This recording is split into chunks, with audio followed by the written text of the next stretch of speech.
The being finished speaking and fixed his looks upon me in the expectation of a reply.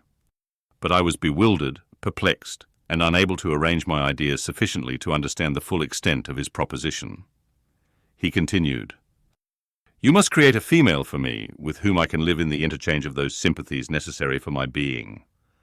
This you alone can do, and I demand it of you as a right which you must not refuse to concede." The latter part of his tale had kindled anew in me the anger that had died away, while he narrated his peaceful life among the cottagers, and as he said this, I could no longer suppress the rage that burned within me. "I do refuse it," I replied, "and no torture shall ever extort a consent from me. You may render me the most miserable of men, but you shall never make me base in my own eyes.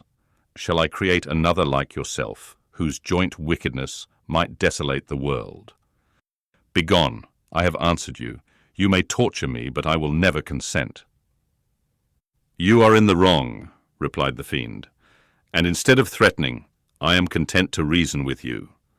I am malicious because I am miserable. Am I not shunned and hated by all mankind? You, my Creator, would tear me to pieces and triumph.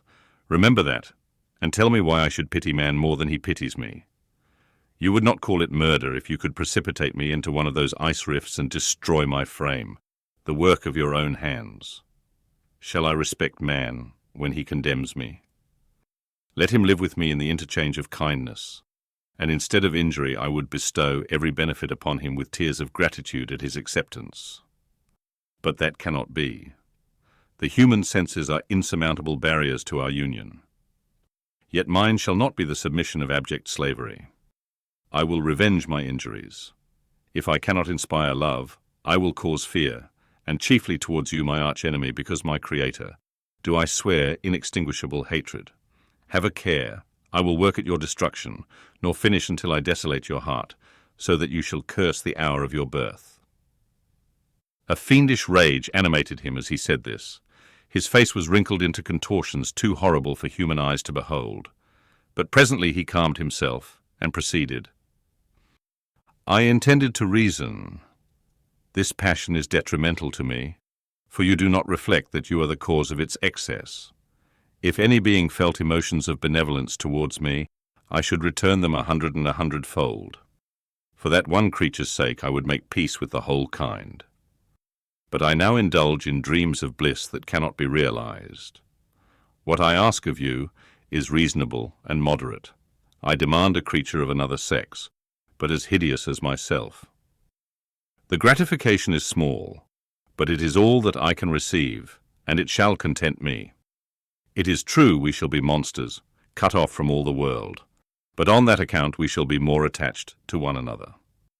Our lives will not be happy, but they will be harmless and free from the misery I now feel.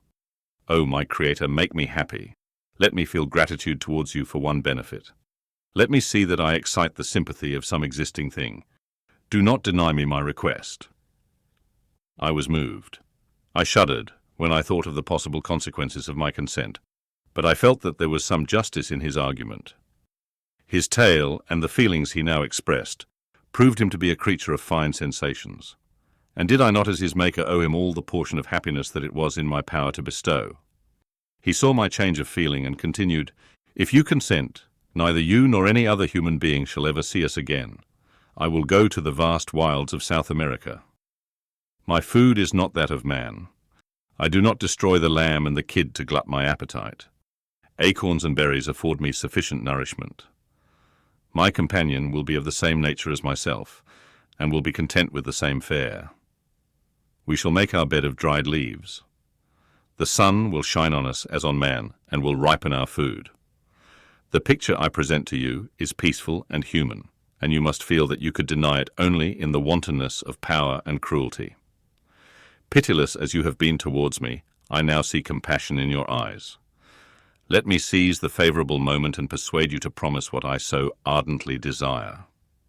"You propose," replied I, "to fly from the habitations of man, to dwell in those wilds where the beasts of the field will be your only companions.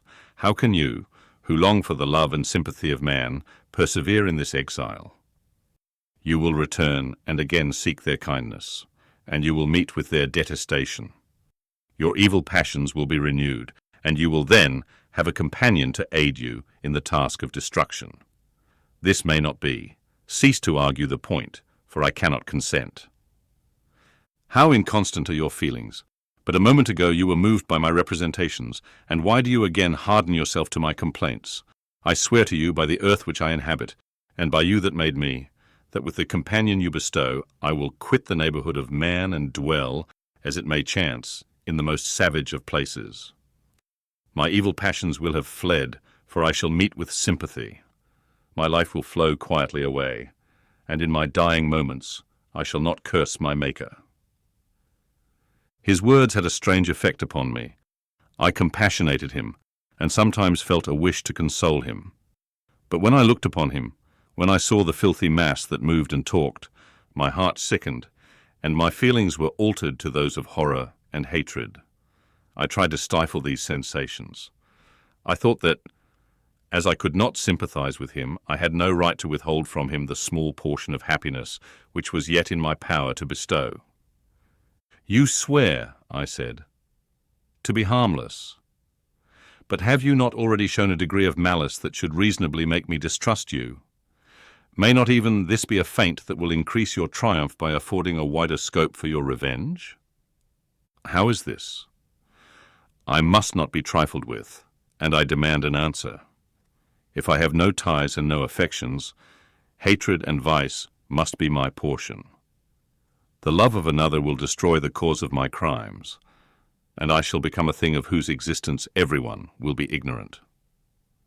My vices are the children of a forced solitude that I abhor, and my virtues will necessarily arise when I live in communion with an equal.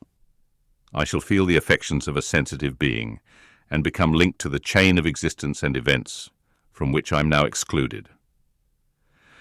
I paused some time to reflect on all he had related, and the various arguments which he had employed. I thought of the promise of virtues which he had displayed on the opening of his existence, and the subsequent blight of all kindly feeling by the loathing and scorn which his protectors had manifested towards him. His power and threats were not omitted in my calculations.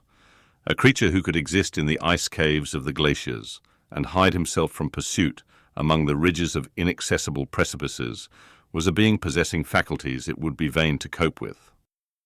After a long pause of reflection, I concluded that the justice due both to him and my fellow creatures demanded of me that I should comply with his request.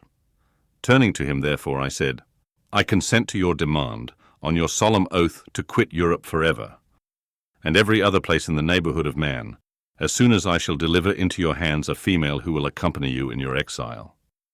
I swear, he cried, by the sun, and by the blue sky of heaven, and by the fire of love that burns my heart, that if you grant my prayer, while they exist you shall never behold me again.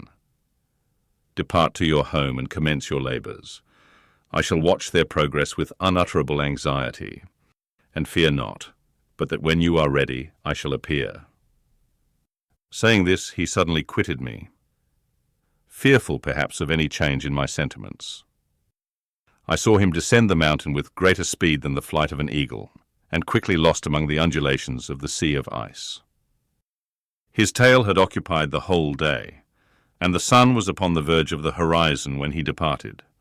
I knew that I ought to hasten my descent towards the valley, as I should soon be encompassed in darkness. But my heart was heavy and my steps slow. The labor of winding among the little paths of the mountain and fixing my feet firmly as I advanced perplexed me, occupied as I was by the emotions which the occurrences of the day had produced. Night was far advanced when I came to the halfway resting place and seated myself beside the fountain. The stars shone at intervals as the clouds passed from over them. The dark pines rose before me, and every here and there a broken tree lay on the ground. It was a scene of wonderful solemnity and stirred strange thoughts within me. I wept bitterly, and clasping my hands in agony, I exclaimed, "O stars and clouds and winds, ye are all about to mock me. If ye really pity me, crush sensation and memory. Let me become as naught. But if not, depart, and leave me in darkness."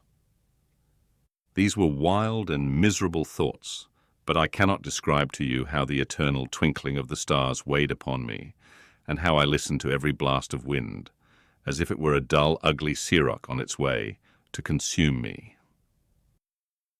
Morning dawned before I arrived at the village of Chamouni. I took no rest, but returned immediately to Geneva. Even in my own heart, I could give no expression to my sensations. They weighed on me with a mountain's weight, and their excess destroyed my agony beneath them. Thus I returned home, and entering the house, presented myself to the family. My haggard and wild appearance awoke intense alarm, but I answered no question. Scarcely did I speak.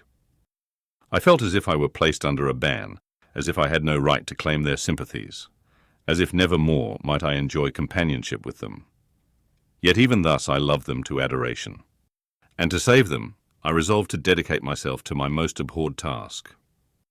The prospect of such an occupation made every other circumstance of existence pass before me like a dream, and that thought only had to me the reality of life.